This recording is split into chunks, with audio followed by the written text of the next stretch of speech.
if you can make it through this video and complete the things I'm going to show you, then you can officially play guitar, even according to my own definition that I put forth in another video, which involves playing chords and being able to swap between different chords. So, bar chords. If you're going to play rock music, this might be about the most important lesson, whether you learn it from me or somebody else teaches it to you out on the streets. Bar chords are something that you're probably going to use a lot as a rock musician. So, what are bar chords? It's actually B-A-R-R-E, as opposed to other kind of bars it could be. And but a lot of times people just assume it means because you're barring across a lot of frets at once, so people complain about that hurting. And I'm going to show you, you kind of tilt your back a little bit and make it not hurt so bad. There's more we can do about it. But don't whip out on me. Come on, stick with me. They're really not bad. People, think they're worse than they are. So, here's how it works. Here's the basic idea. If you play a chord like an A chord, and I'm not hitting the E string, I'm not hitting the top string, I'm just hitting the 0, and then the 2nd fret, 2nd fret, 2nd fret, 0. There you go, A chord. Alright, well, on a guitar you can move anything up and down the fretboard, and sometimes you just got to know what you're doing to make it work out right for you, but we can do that. We probably wouldn't want to use all those chords in the song, or maybe we would, but the point being we can move it up there. But the problem is, we had those open strings. So, if I play the open strings also, sometimes it sounds good and probably could work in certain situations, but, there is an alternative, what I'm trying to tell you. Now, what you can do is we can take that same A chord, and now this I'm going to, not starting with the easiest one to do first, we're diving right in, okay? So, in fact, I'll tell you what, let's back off. Let's do the one that's a little bit easier, and that's an A minor chord. 0, 2, 2, 1, 0. Once again, not bothering with the E string at this point. So, we play that now. Once again, can move it up. Sometimes it sounds okay with open strings, sometimes maybe not. What I'm going to do, I'm going to make it with different fingers, still the A, still the A minor, and then I'm going to kind of imagine that, oh look, here we go, pretend those notes right there. You see what I'm doing? And then I'm going to move it up, but I'm going to now fret the notes behind it. And then, if I keep moving it up, using that bar, every time, each chord sounds consistent, so I can play whichever chord I want to in different songs, and those are all minor chords. Now, what about that major one? We can do the same thing. It's just that one's a little harder. Look how bunched up my fingers are. They're all bunched up, and some people do it. They make a little bar with both their fingers. I don't know about all that. I do that sometimes too.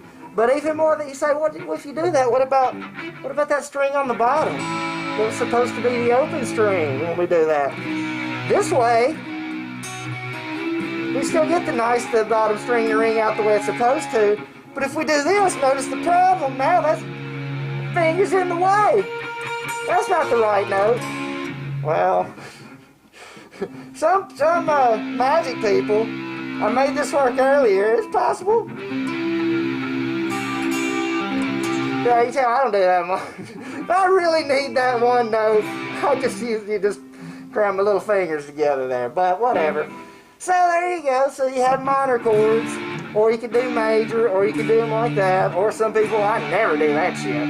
Okay, yeah, so how do you name the chords? Well, if A minor was named after this A string, open, then as we move up, the chord will always be named by that root note, which is like the main note of the chord.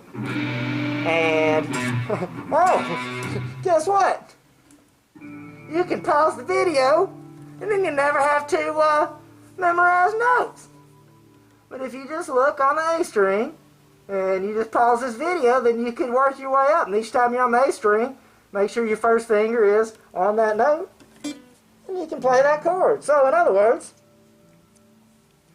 Like, this is a D note on the 5th fret of the A string. So if I play the chord there, D minor, or D major, D major. Okay, now, something to notice is, and some people don't like that you have to do the whole bar thing, is that really, on this chord, my first finger only needs to hit this top note at a minimum. Because that's the root note, that's a pretty important note most of the time in the chord. And then, the only one that's even making contact that we'd be worried about is the high E string up there.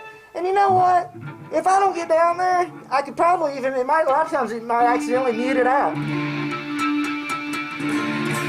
You're not going to hear it. Unless you're playing clean and really trying to, that note's really important to you, then in that case you just got to make it work out. But my point is, if you're not too worried about that one little note down there, you don't even have to bar. You can just have this finger fretting it like normal up there.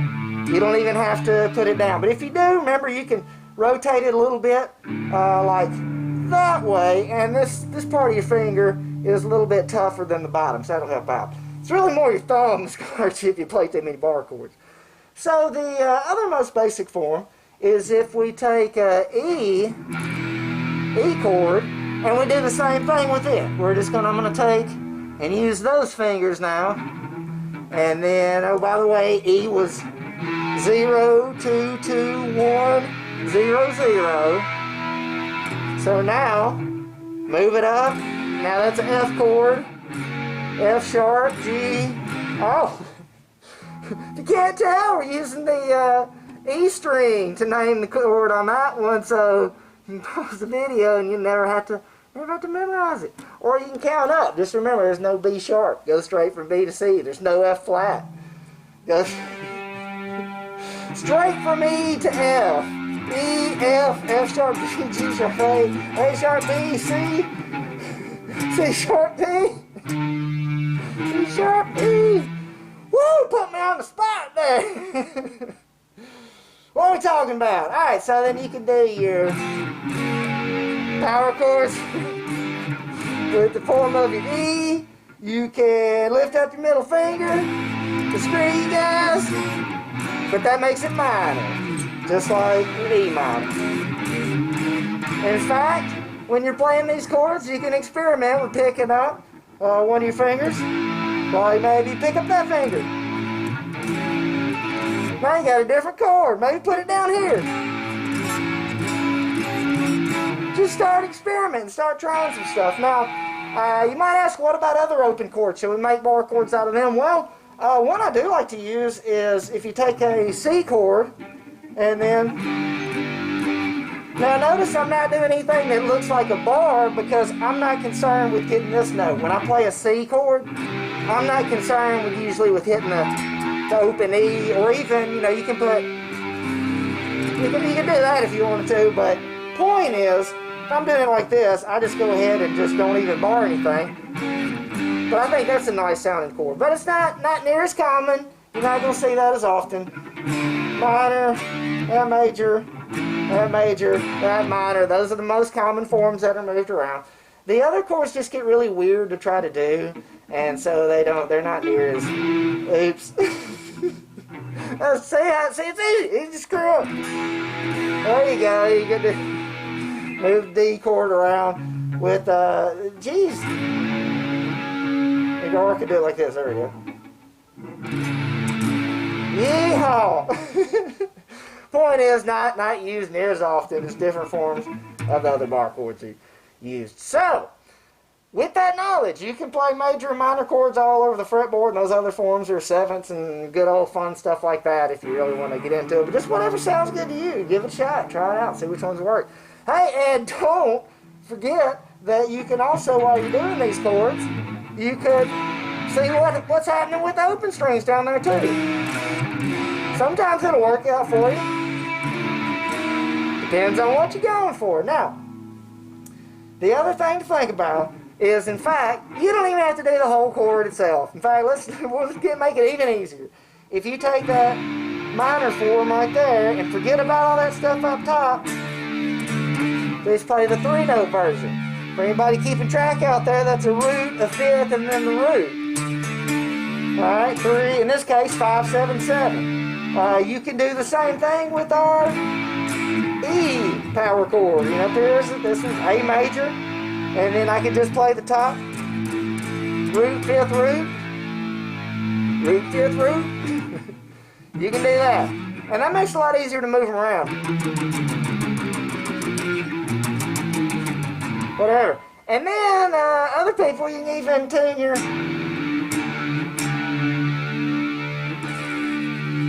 You tune down to drop D. Now with just one finger, you're making that same power chord that was the same kind of chord as this, root, 5th. That's why so many drop D restaurants, you know. One finger. You can one finger a lot of stuff. But anyway. Learning guitar one finger at a time. Good way to do it. So anyway, have fun with power chords. You're going to use them a lot. Find cool things to do with them. Have a great time.